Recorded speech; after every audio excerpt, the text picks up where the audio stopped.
taong igugugol ang buong buhay nila para lamang makapaghiganti. Handa silang iwanan ng buhay na nakagawian para lamang ang kaaway ay bawian. Handa silang tiisin ang abala, ang lahat ng pagod, gutom at puyat. Handa silang gumasos at ibuhos ang natitirang yaman sa kanilang binabalak. At galit, mga kapatid, ang kanilang gasolina.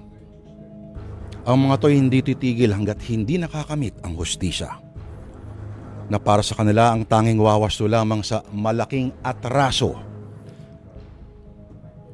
ay iparanas sa may sala ang kaparehong kapalaran. Pero paano kung ikaw mismo ay maging katulad ng nilalang na iyong kinamumuhian at nais mong puksain?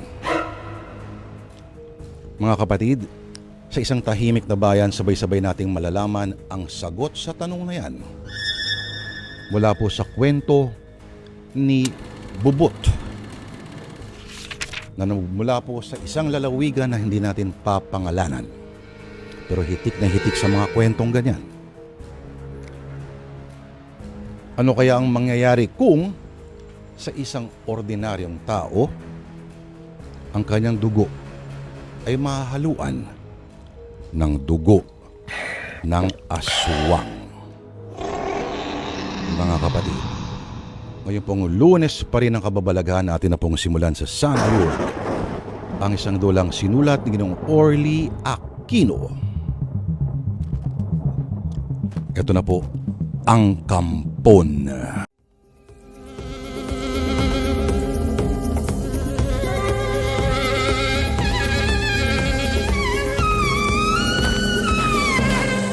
Nalibang ako sa pagmamaril ng ibon sa gubat na to. Hinabot tuloy ako ng dilim sa pag-uwi.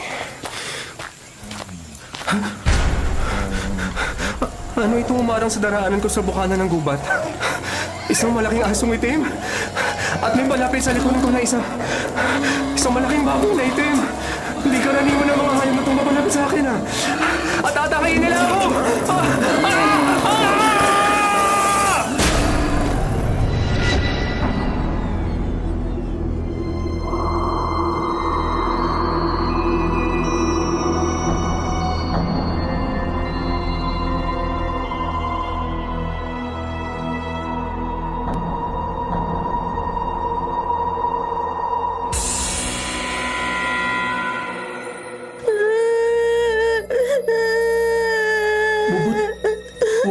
Huwag ka mag-alala. Kuya Elmo, ikaw na rin ang nagsabi. Hindi mo na makontak sa cellphone mo si Kuya Emilio. Hindi ko nga maintindihan ang panganay na kapatid nating yun. Kung ba't di niya sinasagot ang mga text at tawag ko sa kanya. Dati-rati naman, kahit saan siya mamaril ng ibon, sumasagot agad siya sa tawag ko. O tumatawag at nagte-text siya sa sino man sa atin dito sa bahay. Dalawa na naman tayong mga nakababata niyang kapatid na kukontakin niya dahil ulila na tayo sa mga magulang. Kuya Elmo, baka may masamang nangyari na sa panganay na kapatid natin.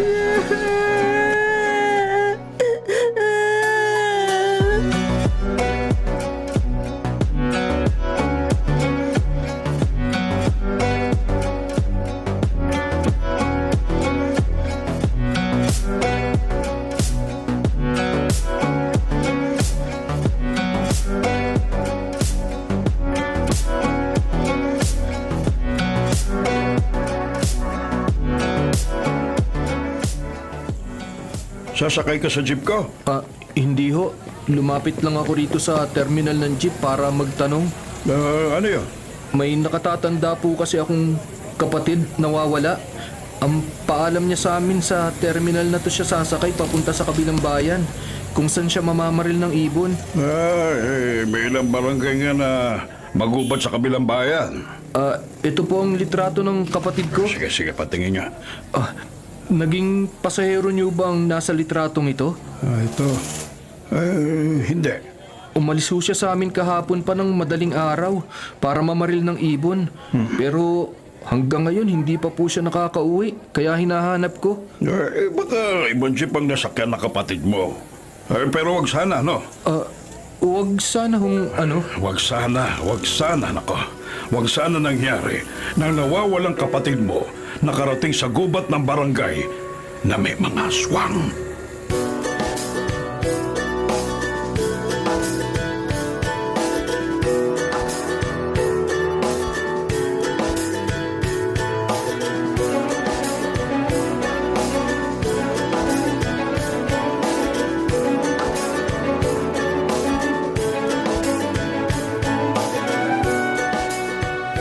Ano, Elmo? May barangay na may mga aswang? Yun ang sabi ng matandang driver ng jeep na nakausap ko, Santi. May aswang pa ba sa panahong to? Yun nga, hindi ko mapaniwalaan. Di mahal na. Huwag na natin pag-usapan yun. Sabi nung jeepney driver, baka raw nakarating ang kuya ko sa gubat ng barangay na may mga aswang at naging biktima siya ng kampo ng dilim. Kaya di na nakauwi. Di ka naman naniniwala doon, di ba? Hindi nga. Pareho tayo. Pero huwag kang mag-alala. Uuwi rin ang Kuya Emilio mo. Sinipa lang ang pag-usapan natin. Si Nympha? Oo, sinipa. Yung talagang taga-kabilang bayan na umupa dun sa kwarto sa silong ng bahay niyo. Wala siya rito ngayon sa bahay namin eh. Ha? Kamakalawa pa siya umuwi sa kabilang bayan. Ganun ba? Sayang, kala ko na dito siya kaya nagpunta ako. Teka, kursunada mo ba si Nympha? Ikaw naman, no? Type ko siya, pare. Nagtapat na ako sa'yo dahil magkaratso tayo, di ba? At alam kong hindi mo ako kakaribalin. Talagang hindi mo ako magiging karibal dahil kaibigan lang ang turing ko kay Nympha. Di ayos. Ano? Tulungan mo na ako. Matutulungan mo ba ako sa kanya? Gusto mo nga ako na lang tumulong sa'yo, Kuya Santi? Uy, nandito pala yung kapatid mong bunso, Elmo. 10 taon pa lang akala mo binata na ako mag-asta.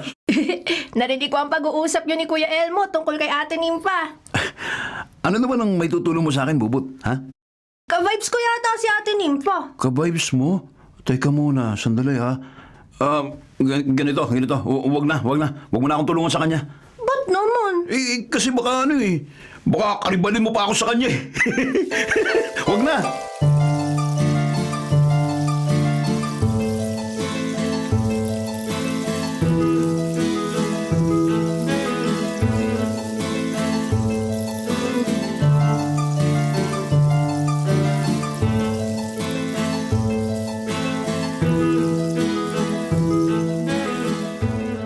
Ate Nympha, kumusta sa bayan niyo? Buti naman, Bubut. Di ka ba nahirapan sa pagbabalik mo rito sa bahay namin? Hindi naman. Mabilis naman ang biyahe sa jeep, lalo at di masyadong matraffic. Buti naman nakabalik ka na rito ng maayos. Di gaya ng Kuya Emilio ko. Oh, ba't parang may iiyak ka, Bubut? Kasi 2 araw nang hindi umuwi ang panganay na kapatid ko. Ha? Ganun ba? Nasan siya? Hindi nga namin malaman ni Kuya Elmo kung nasa na si Kuya Emilio eh. At kung ano ba nangyari sa kanya. Namaril lang siya ng ibon sa kung saan. Tapos hindi na nakauwi. Baka nangyari na sa kanya. Hindi mapaniwalaan ni Kuya Elmo na Na ano, Bubut? nakarating daw si Kuya Emilio sa gubat ng barangay na may mga aswang. At naging biktima na ang kuya ko ng mga kampo ng dilim.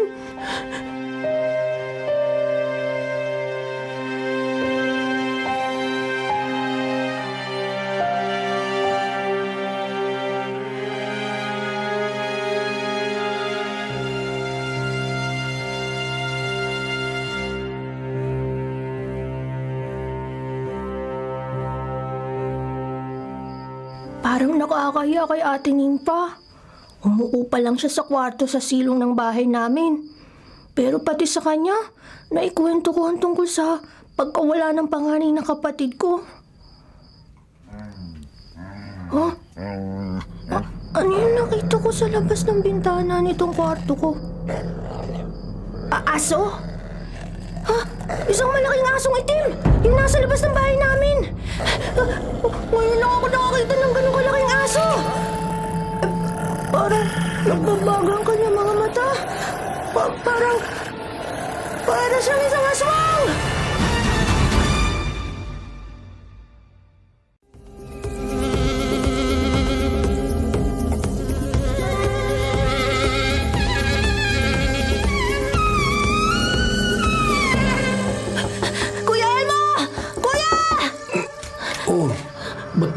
oras na ng gabi gising ka pa, Bubot. At kumatok ka pa rito sa kwarto ko na parang may kinatatakutan ka. May nakita ako sa labas ng bahay natin, kuya! Nakitang ano? Malaking asong itim! Alaga lang yun ng kapitbahay natin. Pamilyar sa akin ng mga alagang aso ng mga kapitbahay natin, kuya! Ay. Wala sa kanila may-ari sa asong itim na nakita ko! Ang asong yun na parang aswang! Bubot, hindi totoo ang aswang. Wala ka sa akin, kuya! Ba't naman magkakaroon ng aswang dito sa lugar natin? Kasi may kapitbahay tayong kabuhanan ng buntis. Ha? Ano naman ang kaugnayan ng buntis sa aswang? Hindi mo ba alam? May sabi-sabi na karaniwan daw sa mga inaaswang yung mga buntis.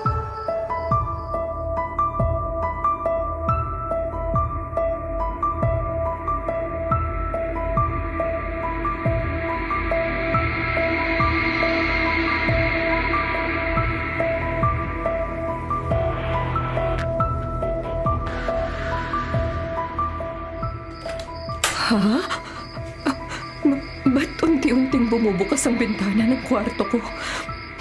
Nag-iisa pa naman ako rito sa kwarto. At hindi ako gaanong makakilos dahil sa pagbubuntis ko.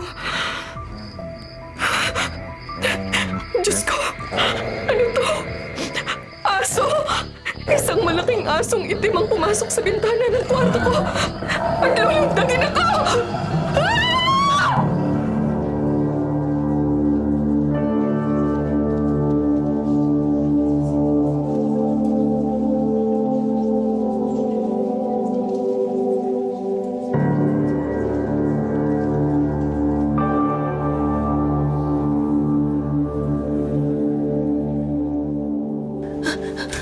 Naku, Kuya Elmo. Oh, Bubot, ba't ka humahangos pa uwi? At parang ligalig ka. Kuya, usap-usapan sa tindahan ang nangyari kagabi sa kapitbahay nating buntis. Ano nangyari sa kapitbahay natin? Inaswang daw. Ha? Inaswang? Patay na ng matagpuan. Wakwak ang katawan at nawawala ang sanggol sa sinapupunan. Pati na ang puso at atay. Bubot, hindi ako naniniwala sa aswang. Kakilakilabot daw ang pagkamatay ng kapitbahay natin, kuya. At isang kampo ng dilim lang daw ang pwedeng gumawa nun. Isang aswang.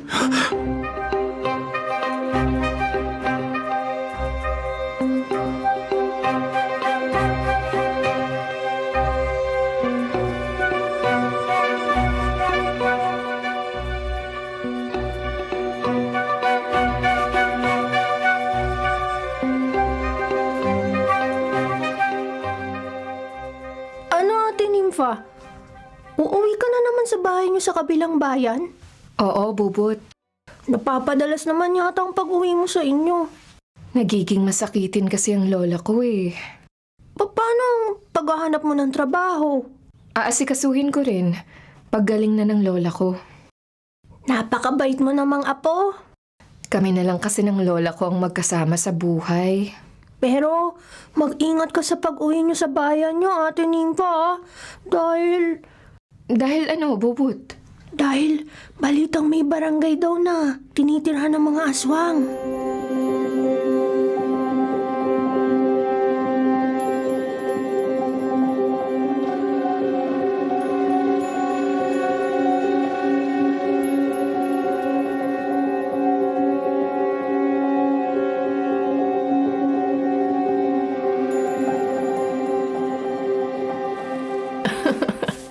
Maaasahan ka, Nympha. Lola Bestra, alam ko kung masisiyahan kayo. Ay, napakasarap ng pagkaing pasalubong mo sa akin. Sino pa naman ho ang magtutulungan kundi tayo? Wala na ang inay at itay ko. Ay, kung buhay lang ang mga magulang mo, makakasalo natin sila sa masarap na pagkaing dala mo. Matagal na rin ho mula nang mapatay sina inay at itay. Ay, wag na nating pag-usapan ng malagim na pagkamatay ng mga magulang mo. Kumukulo lang ang dugo ko sa mga taong pumaslang sa kanila. Lola, ilan ho sa mga pumatay kina inay at itay ang namatay na rin? Dahil nga sa pagkamatay ng mga yon, kaya pinagkatakutan ng iba ang barangay na itong tinitirhan natin. Dahil sa malapit dito, natagpuan ng ilang taong napabalitang pinatay daw ng aswang. Kahit ho sa lugar na inupahan ko ng matitirhan, Lola Balita huron na may naninirahang aswang sa barangay na to. Ay, wag mo nang intindihin yon. Ang problema ho, Lola, baka may ibang taong mag-akala na pati tayong maglola ay mga aswang.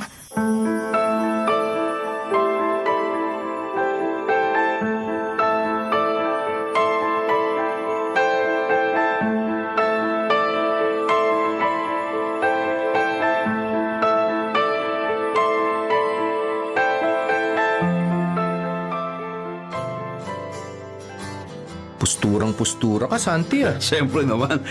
Elmo, alam mo na ang dahilan ng pagparito ko sa bahay nyo. Ha?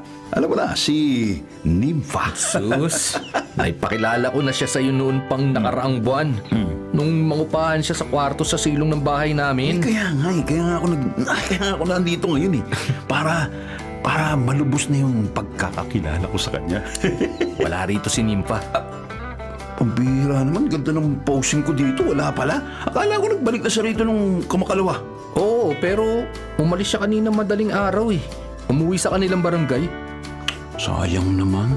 Sus, ba't sayang? Nagpabango pa ako't lahat. Wala ba? Bali wala lang to. Kasi, alam mo, Elmo, kung inabot ko si Nympha, ihatid ko sa pauwi sa kanilang barangay. Ay nako, buti pa samahan mo na lang ako, Santi. Samahan? Saan? Maghahanap uli ako sa nawawala akong kapatid.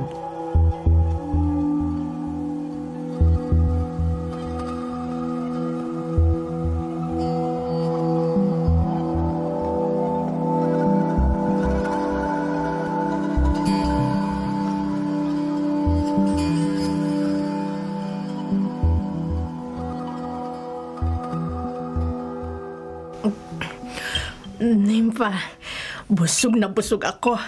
Ako nga rin ho, Lola Bestre. Ay, napakasarap ng pagkain dala mo. Kaya naparami ang kain natin. Tumataba ho kayo, Lola. Ikaw naman, lalo kang gumaganda. Hindi naman ho. Ay, totoong sinabi ko, Apo. Sa ganda mong yan, walang magpaparatang sa'yo na isa kang kampo ng dilim.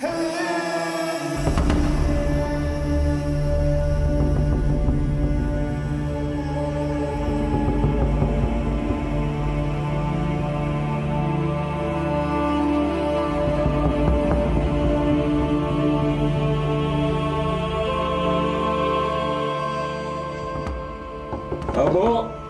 Abo! Oh, pulis? Dito po ba nakatira si Emilio Contreras? Dito nga po.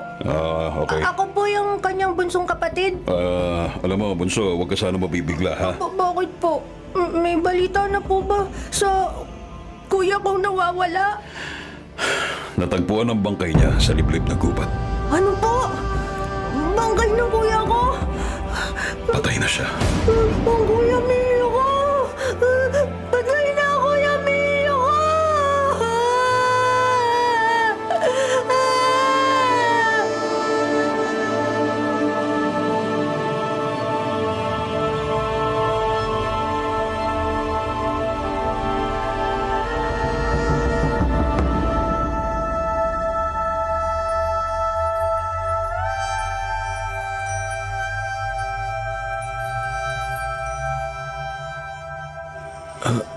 Sir, PO2 Delio Contreras. PO2, buti natagpuan yung bangkay ng panganay kong kapatid. Ilang magkakaingin sa barangay ang nakakita sa bangkay ng kapatid mo sa gubat. At sila ang nag-report dito sa presinto. Buti, intak pa sa katawan ng bangkay at ang kanyang pitaka, kaya natuntun ko kayong mga kapamilya niya. Salamat at inilagak na ninyo sa punerarya sa bayan na to ang katawan ng kapatid ko. Oo nga, at naagnas na yung bangkay, kaya inasikaso ko agad ang pagpunta niya sa punerarya. Ililipat ko na lang ng pagbuburulan ng kapatid ko sa bayan namin. Ikaw ang bahala, pero huwag ka sana mabibigla sa malalaman mo sa punerarya, ha? Bakit ho? Kasi ganito, nung matagpuan ko ang katawan ng kapatid mo, wakwak ang kanyang dibdib at nawawala ang kanyang atay at puso.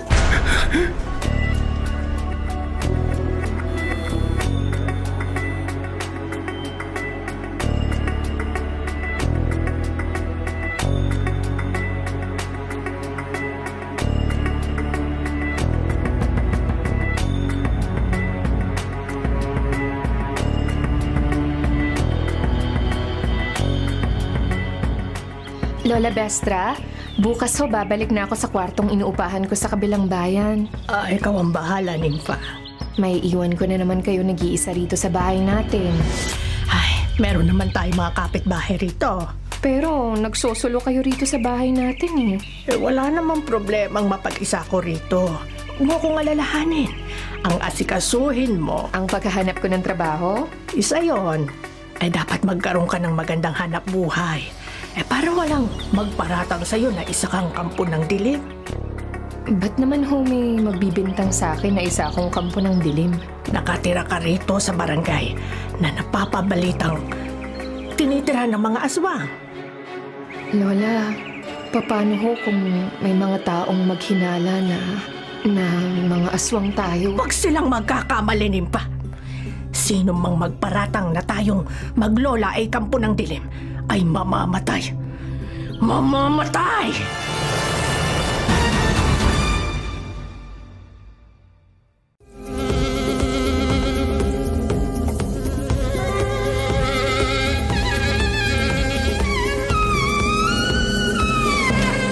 Bubot, Ikaw pala, Kuya Santi. Wala rito sa bahay si Kuya Elmo. alam ko. Nasa punerarya siya. Nag-aasikaso sa burol ng panganay ng kapatid nyo. Kagagaling ko lang doon kanina eh.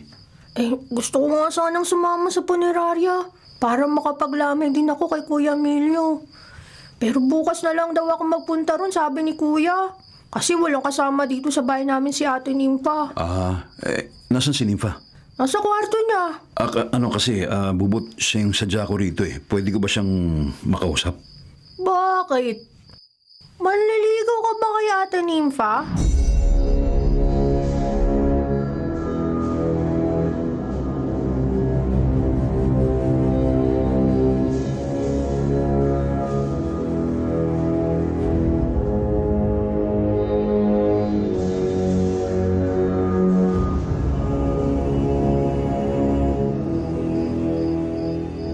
Akala ko kung sino ang sinasabi ni Bubot na bisita ko.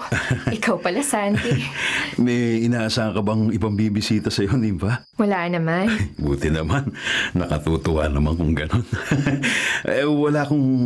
Wala akong karibal sa'yo, ha? Ha? Nanliligaw ka ba sa akin? Okay lang ba sa'yo? Ikaw ang tatanungin ko kung okay lang sa'yo na manligaw ka sa akin. Ba't naman? Parang hindi ka makapaniwalang manliligaw ako sa'yo. Kasi malapit sa barangay na tinitirhan ko sa kabilang bayan ng gubat na kinatagpuan sa bangkay ng kapatid ni Elmo. Anong problema ron? Balitang aswang ang pumatay sa kuya ni Elmo. Ang bihira. Naniniwala ka ba sa aswang? Hindi. Pareho tayo. Hindi totoo ang kampo ng dilim. Totoo, hindi totoo. Di ba? Totoong hindi totoo. Yun ang dapat. Malamang si Raulo ang pumatay sa kuya ni Elmo. Kaya kinuha ang puso at atay ng bangkay. Pwede rin namang drug addict ang kriminal. Pwede rin. Pero, tama na. Huwag na natin pag-usapan yun, Nympha. Ang dapat pag-usapan natin yung alam mo na, tungkol sa panliligaw ko sa'yo. Anong tungkol sa paniligaw mo sa akin? Ano mo na? Ito mo ba itong postura ko? Ito bang forma ko to may pag-asa sa'yo?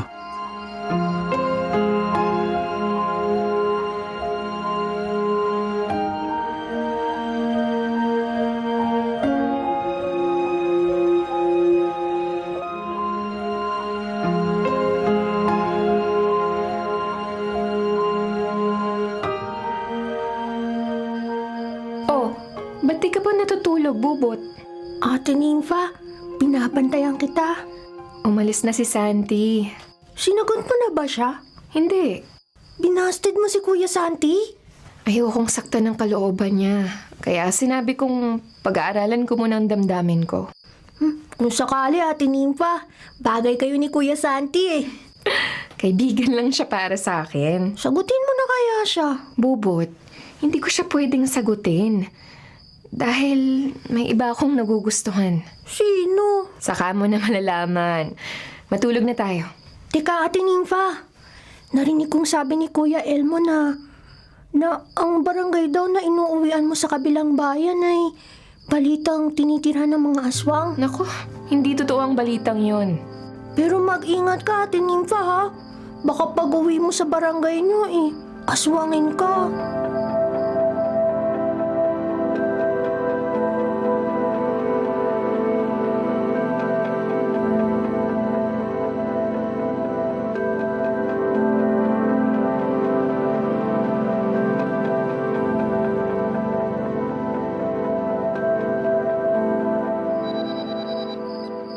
Kumusta po, Lola Bestra? Buti hindi ka pa natutulog, Nimpa. Hindi pa ho ako inaantok eh. Napakinabangan ko rin ang cellphone na ibinigay mo sa akin. Kahit naman ho, mumurahin lang ang cellphone natin. Ang importante, may komunikasyon tayo. Ba't po kayo napatawag, Lola? Kailan ka uuwi rito sa barangay natin? Malalaman ho ninyo. Pag pauwi na ho ako, tatawagan ko kayo. Ay, wag mo nang patatagalin ang pag-uwi mo, Apo. Oho, Lola. At pag-uwi mo, dapat may pasalubong ka sa akin, ha? Oo, hindi ho ako uuwi dyan sa bahay natin nang wala akong dalang paborito niyong pagkain.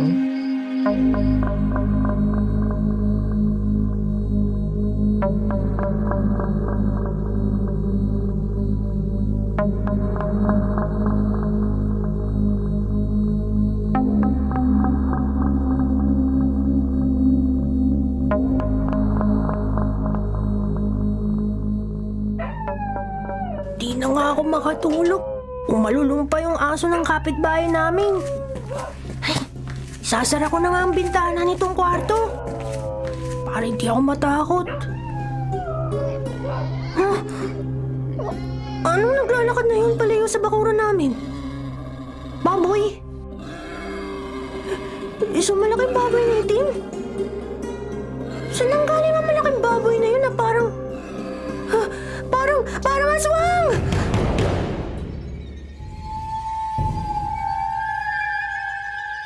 Ano, Bubot? Malaking baboy na itim? Oo, Kuya Santi! Kitang-kita ko! Isang malaking baboy na itim ang naglalakad sa labas ng bahay namin! Kaya tinawagan kita! Napakinabangan mo rin ang lumang cellphone na bigay sa'yo ng Kuya Elmo mo, ha? Buti ka mo, nakuha ko ang number mo! Natawagan kita! Di kasi ako makatawag kay Kuya Elmo eh! Dahil alam ko nga pala siya sa buro ng Kuya Milyo namin! Bubot, ganito, huwag kang matakot sa baboy na sinasabi mo, ha? Malamang alaga lang yun ang kapitbahay nyo. Nakawala lang. Hindi karaniwan ang laki ng baboy na yung Kuya Santi! Duda ko talaga ron, isang aswang! Aswang yun!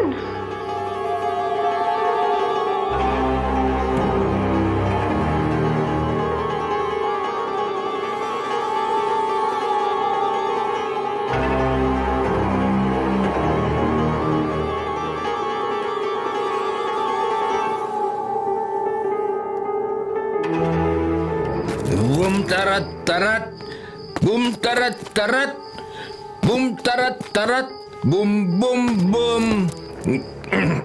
Naparami ang inom ko sa beer house Naubusan tuloy ako ng pera. Kaya tuloy, naglalakad ako pa uwi.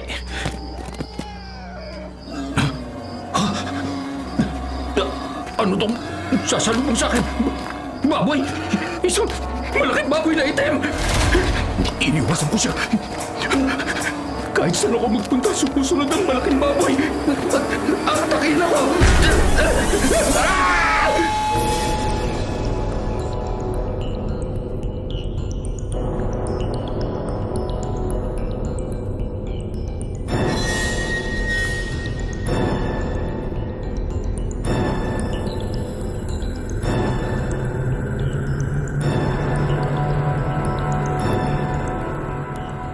Kuya Elmo! Oh, huwag kang matakot, Bubot. Kuya, ikaw na rin na nagsabing pag-uwi mo sa atin kaninang madaling araw. Nakita mo malapit sa bahay natin ang bangkay ng isang kalugar natin. Oo, nakakapangilabot ang nangyari sa taong yun. Wakwak ang kanyang dibdib at nawawala ang kanyang puso at atay. At may nakasaksi ka mo na isang malaking baboy ang umatake sa taong yun. Kaya siguro natakot si Nympha at umuwi na naman sa kanilang barangay. Sino naman ang hindi matatakot sa aswang? Bubot, dahil sa nangyari sa isang kalugar natin, naniniwala na akong totoo ang aswang. Talagang totoo ang kapo ng dilim, kuya. Kaya nga pwedeng aswang nga ang pumatay kay Kuya Milyo. Malamang yung kuya. Dahil nawawala rin ang atay at puso ng kapatid natin nang matagpuan ng kanyang bangkay. Sino man ang aswang na pumatay kay Kuya Milyo, magbabayad siya sa akin. Kuya Elmo? Bubot, ipaghihiganti kong pagkamatay ng panganay nating kapatid. Maghihiganti ako sa aswang!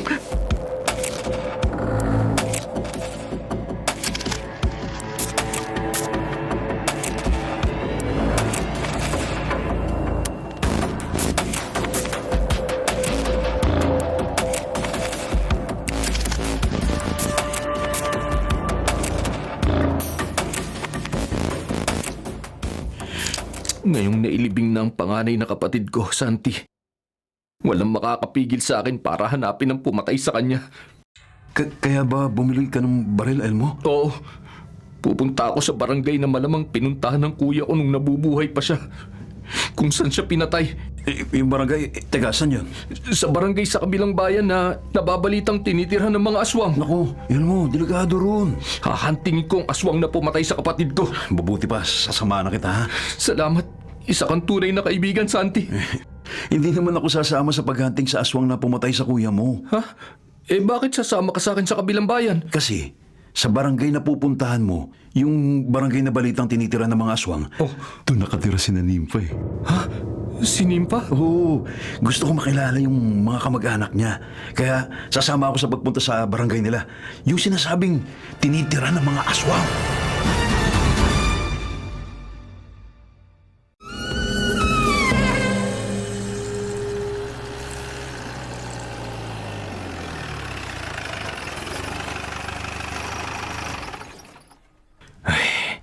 Nandito na tayo sa pupuntahan nating barangay, Santi. Ayos. Nakabayad na tayo sa driver kaya bumaba na tayo dito sa jeep, Elmo. Tara, dali. Okay. Dali. Yan, dito tayo magsisimulang maghanap sa pakay natin sa barangay na ito. Sige. Elmo, bago natin hanapin ang gusto mong hanapin, tumuloy muna tayo sa bahay ni Nympha. Ha? Bakit? Makinom muna tayo. Uhaw na ako eh. Ay, ang sabihin mo, gusto mo lang makita si Nympha. Siyempre, isa pa yun. Sus ka na. Pagtanong natin yung tinitira nila Nympha. Sige na nga.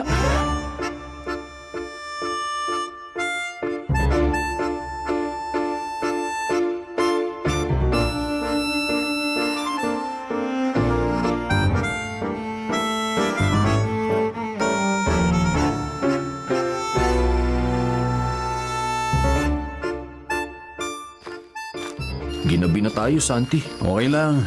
Ano mo, okay lang? May nakapagturo naman sa atin ng bahay ni Nympha eh. Ay, walang laman yung utak mo kundi si Nympha. Siyempre, Nympha, yun lang lagi. Ganito siguro talaga, alam mo, pag nagmamahal, ganito talaga eh. Ay, ewan ko ba sa'yo? Hindi mo kasi alam kasi ayaw mo magmahal. Ay, ayoko lang manligaw hanggang hindi ko nabibigyan ng hustisyang pagkamatay ng Kuya Milyo ko. Teka. Ito na yung sinasabing bahay daw ni Nympha, oh. Ha? Ayan, oh. Sandali, kakato ako sa pinto. Sige. Tao po. Tao po. Sandali lang. Magandang gabi po. Magandang gabi naman. Anong may paglilingkod ko sa inyo? Dito po ba nakatira si Nympha Enriquez? Oo, apo ko siya. Ay, apo nyo. Mga kaibigan ho niya kami na taga kabilang bayan. Opo. Nariyan po ba si Nympha? May pinuntahan lang siya. Kapitbahay namin. Pasok kayo. Salamat po, salamat. Maupo kayo. Thank you po. Salamat po. Pwede po bang makiinom? Ay, meron talaga akong nakahandang inumin para sa mga bisitang gaya niyo. Sandali lang at kukunin ko. Sige po. Puti mabait yung lola ni Nympha, no? Oo. Malamang makasundo ko siya, Elmo. Shh! Babalik na rito yung matanda, Santi. Ito ang isang pitsil ng tubig. Salamat po, Lola. Salamat po. Sarap ng tubig, Grabe. Oo, kakaibang lamig. Galing kasi yan sa balon. Sa balon? Teka, Elmo, ba't ganito? Parang umiikot yung paligid. Nahihilo ako. Nahihilo rin ako, Santi. Magpahinga muna kayo. Hilo.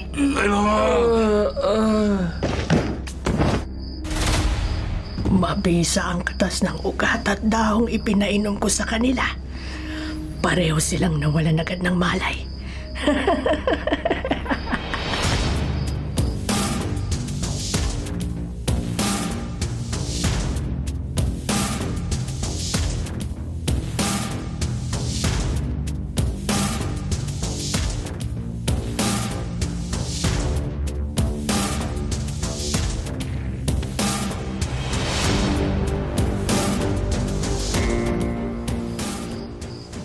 Gumising kayo! Gising! Lola, Pag hindi kayo gumising, hindi lang isang baso ng tubig ang isasaboy ko sa mukha ninyo. Elmo, nakagapos ako. Ako rin, Santi. Nakagapos rin ang mga kamay ko sa aking likuran. Mga hangal, kahit anong piglas ang gawin ninyo, hindi kayo makakawala sa alambreng iginapos ko sa mga kamay nyo. Kayo po ang lola ni Nympha? Ako nga, May pinainom kayo sa amin, kaya kami nawalan ng malay. oo, talagang pinainom ko kayo ng pampatulog Ba't yung ginawa sa amin yun? para maigapos ko kayo at makuha ko ang inyong mga armas. Teka, ba't yung kami ginapos? Pakawalan niyo kami. Mga hangal, malalantad sa inyo ang lahat bago kayo mamatay!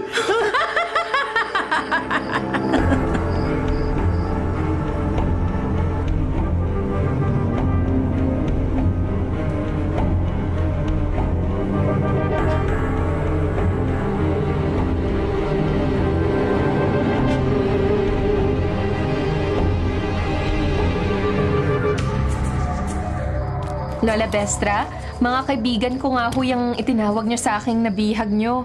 Buti umuwi ka na, Nympha. Nympha, pinainom kami ni Santi ng pampatulog ng lola mo. At ginapos siya kami. Nasisiraan na ba ng bait ang lola mo? Oo nga. Malinaw ang pag-iisip ng lola ko, Elmo. Eh, bakit niya kami ginapos? Oo nga. Talagang lahat ng maging bisita namin ay binibihag namin at pinapatay. Hindi! Para makuha namin at makain ng mga puso at tatay. Aswang kayo? Oo, Elmo. Aswang ang lola ko. Pati ako. Hindi ako naniwala ka swakahan ni Paide! Patutunayan ko sa inyo, Santi. Pagmasdan niyo ako mabuti. Unti-unti nagbabago ang anyo ni Nympha.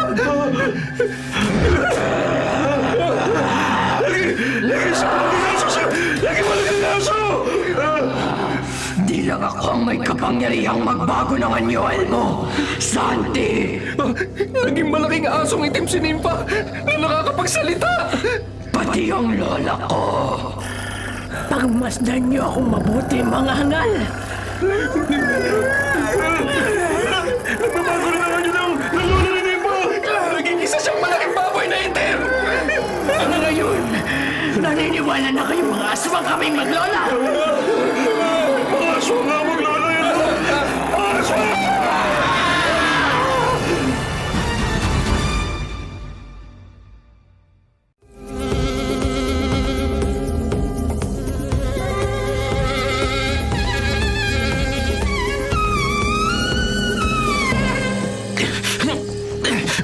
Mahigpit ang pagkakagapos sa akin, Santi.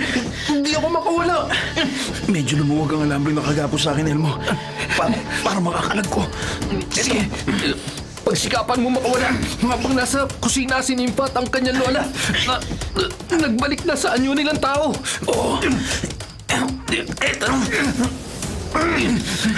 Yan. Nakalag ko ng gapos sa mga kamay ko. Ako naman ang kalagan mo. Sige, Nympha.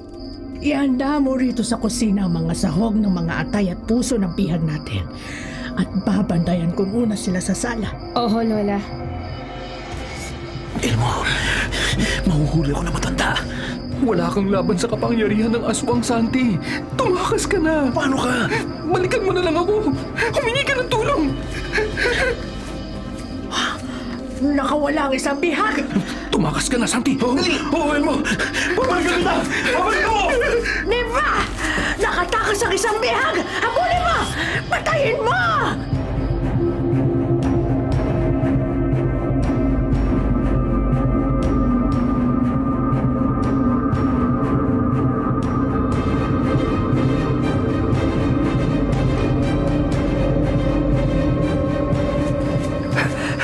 Nympha! Nakatakas ang isa sa dalawang bihag! Nakita ko kung tumakbo siya patungo sa isang kapitbahay natin, Lola. Bakit hindi mo inabol? Papunta ho siya sa bahay niya na Delio. Di mo na nga siya dapat abulin. Si Delio na hong bahala sa nakatakas na bihag.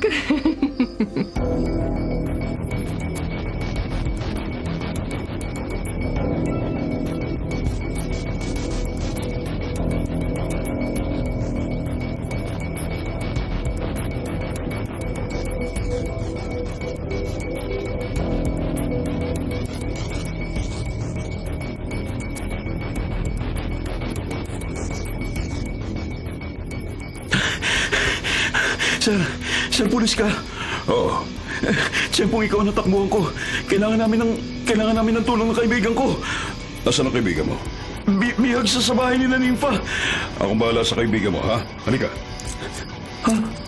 Ba't pinupusasan niyo mga kamay ko? Yan lang ang dapat sa'yo. Dapat magtakpin niyo maglolang aswang na bumihag sa amin ng kaibigan ko. Hindi ko pwedeng kataluhin ng mga kauri ko. Ha? Mga kauri mo? Oo, Gunggong.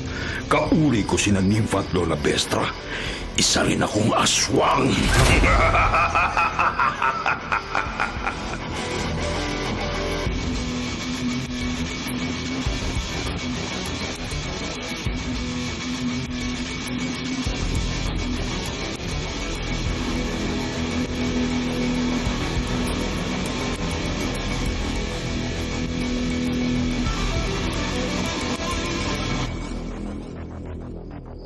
Anong sabi ko sa inyo, Lola Bestra?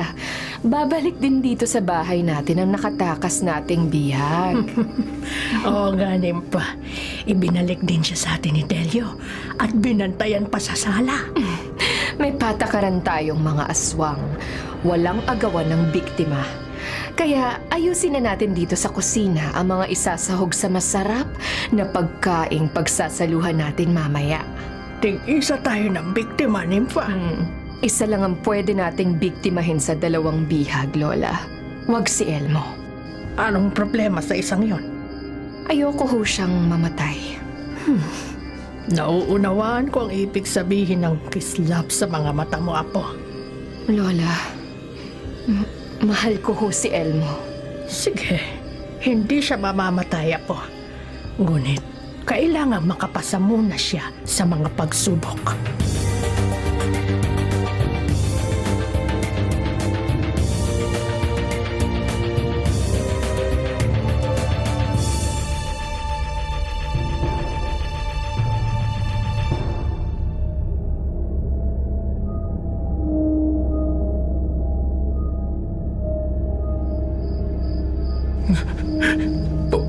Patayin ko si Santi?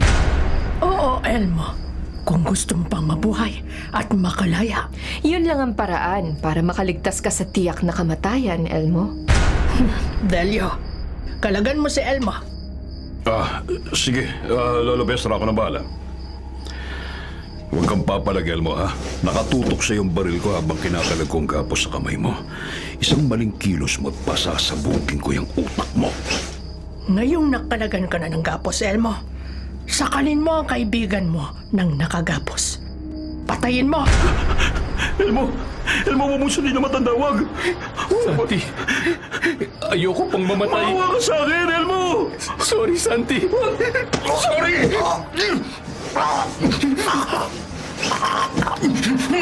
Sige, Elmo. Higpitan mo pa ang pagpiga sa leeg ni Sandy. Durugin mo ang lalamunan niya. Patayin mo siya.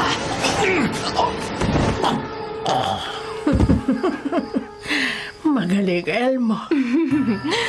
Bumuwal na si Santi na tirik ang mga mata at lawit ang dila at di na humihinga. Napatay ko ang kaibigan ko. Ligtas ka na, Elmo. Makakalaya ka na. Ngunit, bago ka makalaya, lulubusin ko ang pagsubok sa'yo. Lola Bestra, ano pong... Wakwakin mo ang katawan ng kaibigan mo at dukutin mo ang kanyang atay at puso. Hindi ko po magagawa yan. Sundin mo na ang lola ko, Elmo. Sundin mo ang utos ni Lola Bestra o pasasabugin kong utak mo sa baril kong nakatutok sa bungo mo. Ha? Susundin mo? Susundin ko si Lola Bestra. Susundin ko! Oh, eto na ang patalim, Elmo. Ano pang hinihintay mo, Elmo? Wakwakin mo na ang katawan ng kaibigan mo at dukutin mo na ang puso at atay niya. Opo, Lola Bestra. Huwag niyo lang akong patayin. Lahat ng iutos niyo susundin ko. Gagawin ko!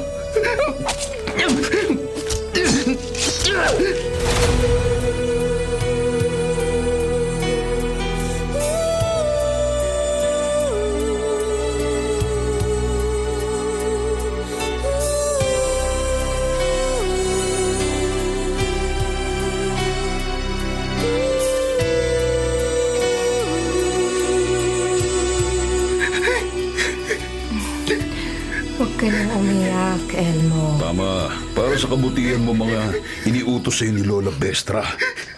Pagdating masunurin ka, magkakaroon ka rin ng kapangyarihan, kaya namin. Tama. Nasunod ko na lahat ng utos niyo, Nympha. Pinahanga mo ko, Elmo. Aalis na ako. Uuwi na ako sa bahay namin. Isa pang huling pagsubok ang pagdadaanan mo bago ka makalaya. Ano pang pagsubok, Lola Bestra? Kumain ka, Elmo. Kumain ka ng puso at atay ng tao.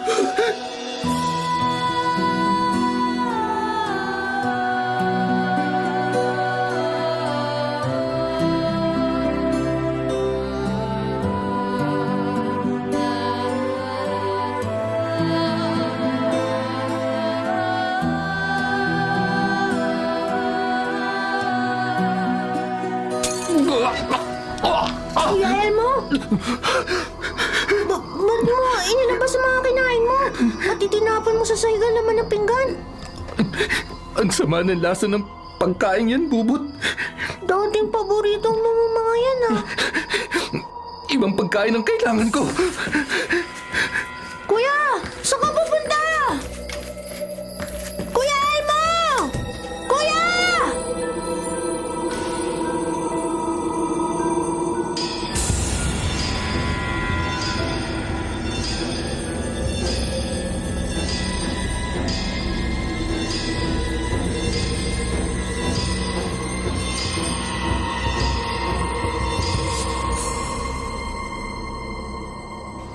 Hanggang ngayon, busog pa ako sa pinagsaluhan nating atay at puso, Lola Bestra.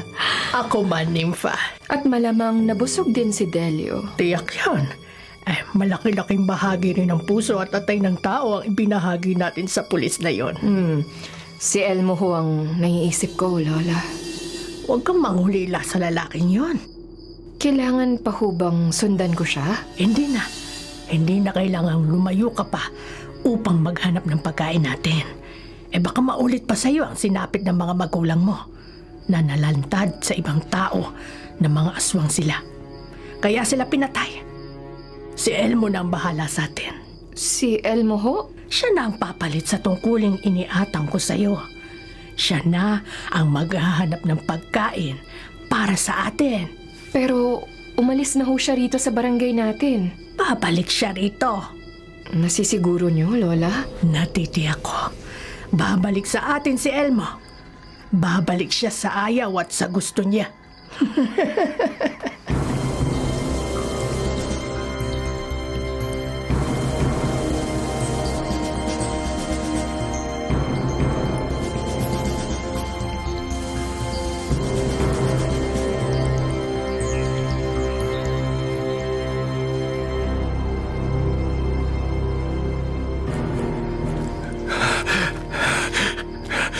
Totoo ang sabi ni Tandang Bestra.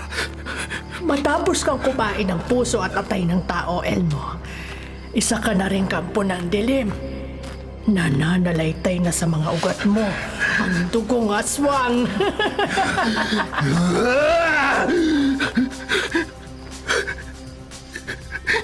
Ginawa nila akong katulad nila. Aswang. Kampo ng dilim na hayok sa puso at atay ng tao. Kaya hindi ko na masikmuran tumikim ng ibang pagkain.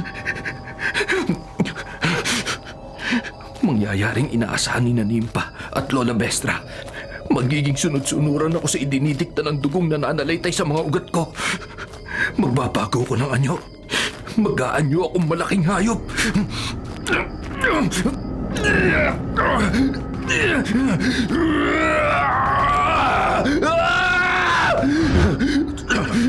Ngayon nagbago na ako ng anyo. Ngayon naging isa na akong malaking asong itim at ganap na akong aswang. Magsasabog na ako ng lagim. Mambibiktima na ako.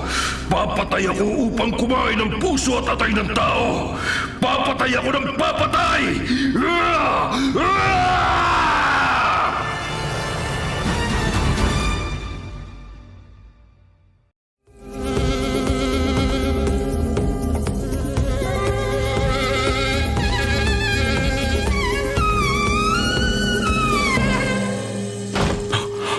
Sino pumasok dito sa kwarto ko?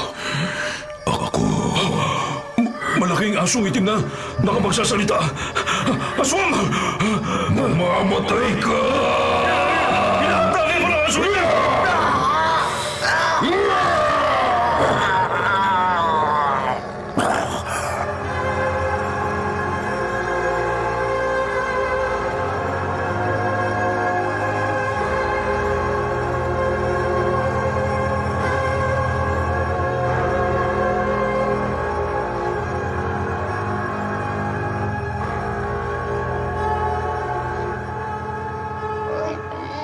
Lola Bestra, may malaking baboy ho na pumasok sa ating bahay.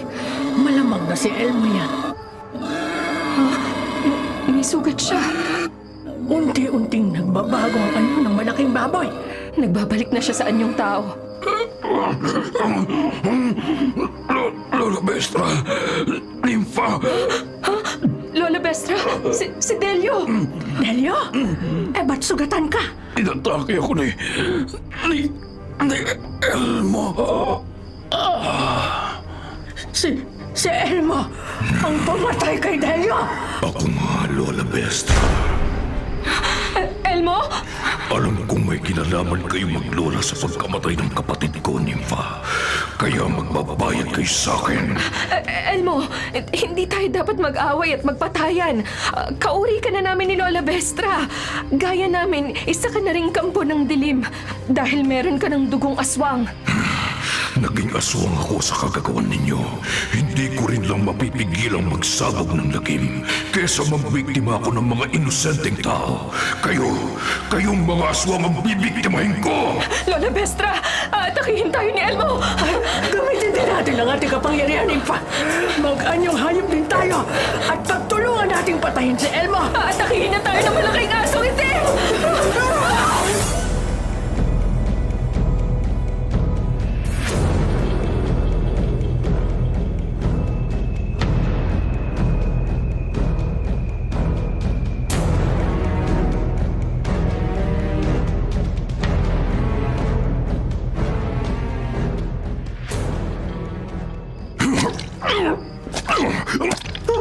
Kuya Elmo!